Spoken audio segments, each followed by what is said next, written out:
Kita hari ini rakyat Indonesia datang ke PN Jakarta Pusat karena hari ini ada sidang gugatan ijazah palsu. Jadi gini, kita nggak usah ribet. Kalau memang punya ijazah asli SD, SMP, SMA sampai perguruan tinggi, udah buktiin aja di pengadilan, nggak usah banyak basa-basi ini. Rakyat sekarang udah nggak mau dibohongin. Jadi gini, nih baca ya, presiden jujur rakyat makmur. Presiden nggak jujur, hancur negara. Jadi saatnya keterbukaan. Stop kebohongan di negeri ini. Yang palsu-palsu itu udah bubarin aja. Jadi rakyat mau dibohongin, saatnya berkata jujur. Berani jujur hebat, nggak berani jujur mundur wae, bosen rakyat. Memang menjadi tragedi lah bagi bangsa kita ini, kok serba palsu gitu loh. Dan karena itu mungkin nggak berlebihan barangkali kalau mahasiswa UI menyebut itu Jokowi sebagai the king of lip service itu ya. Cuma di bibir aja ngomong, nyatanya seperti apa betul-betul nggak ada hubungannya dengan kenyataannya. Inilah repotnya kita bangsa sebesar ini ya. Tetapi dalam proses menentukan pemimpin itu masih penuh dengan misteri ya, tidak transparan, tidak objektif. Ya, saya kira bangsa Indonesia sangat dirugikan dengan perkembangan terakhir ini, termasuk tentang polemik ijazah palsunya Jokowi. Bosen, muntah. Apa pesannya untuk Pak Jokowi, Bang? Udah datang aja ke PN Jakarta Pusat. Malam-malam aja dia berani datang ke rumah penduduk, masa ke PN nggak berani? Ini kan cuma berapa kilometer dari istana. Buktikan kejujuran Anda. Rakyat Indonesia sangat menunggu kejujuran Anda. Bawa ijazah SMA, SMP, SD. Dan kalau perlu tuh apa yang kemarin katanya jurusan apa, industri kayu ya? Memang ada industri kayu. Penyusup. Iya.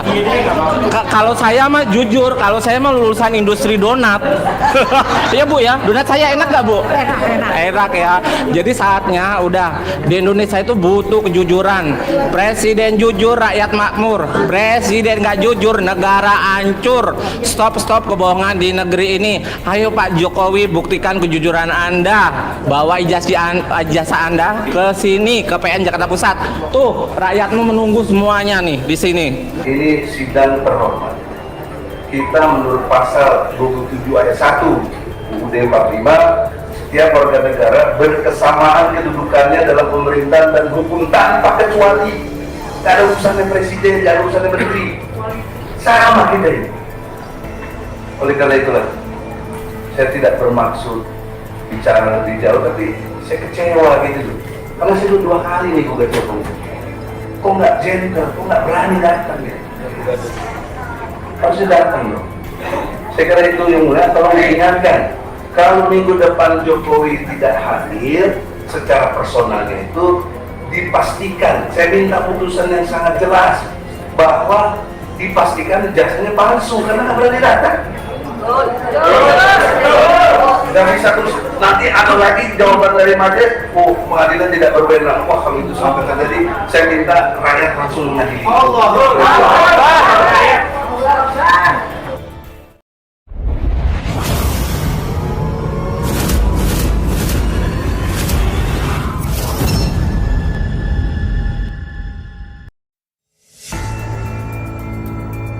Tiga fakta pelapor ijazah palsu Jokowi, Bambang Trimulyono ditangkap.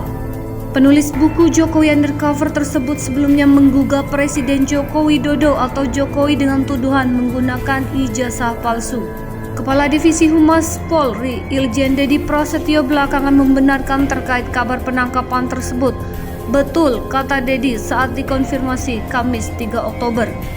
Sebelumnya sempat beredar melalui pesan berantai ke sejumlah awak media pada Kamis sore kemarin terkait penangkapan Bambang Tri.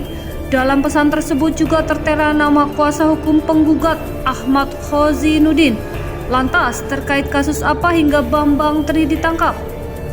Bambang melayangkan gugatan ke Pengadilan Negeri Jakarta Pusat pada 3 Oktober 2022. Dia menyatakan bahwa bukti kelulusan sekolah dasar SD, sekolah menengah pertama SMP dan sekolah menengah atas SMA atas nama Joko Widodo adalah palsu. Tak sedikit sejumlah pihak ikut angkat suara atas tuduhan tersebut. Salah satunya datang dari staf khusus Presiden bidang hukum Dini Purwono dan Wali Kota Solo Gibran Rakabuming Raka yang merupakan anak pertama Jokowi.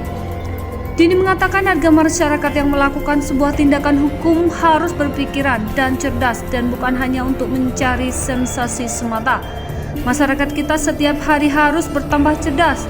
Jangan dibiasakan ngeprank aparat penegak hukum dan pengadilan dengan gugatan yang mengada-ada dan tidak berdasar, kata Dini kepada wartawan pada hari Selasa 4 Oktober 2022.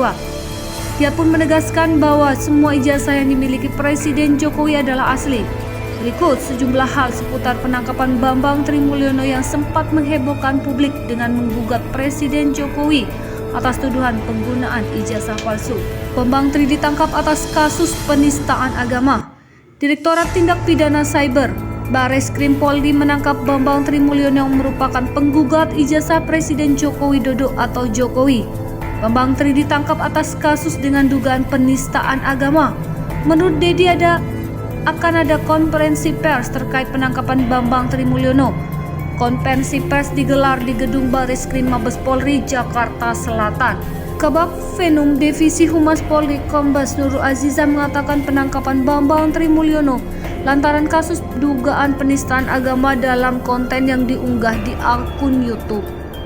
Kami ingin menyampaikan terkait dengan perkembangan penanganan perkara, narasumber, pengacara, pengelola, pemilik, pengguna, atau yang menguasai akun YouTube Gus Nur 13 Official tentang ujaran kebencian berdasarkan sara atau penistaan agama, ujar Kabak Fenum Divisi Humas Polri Kombes Nurul Azizah di Mabes Polri Jakarta Selatan.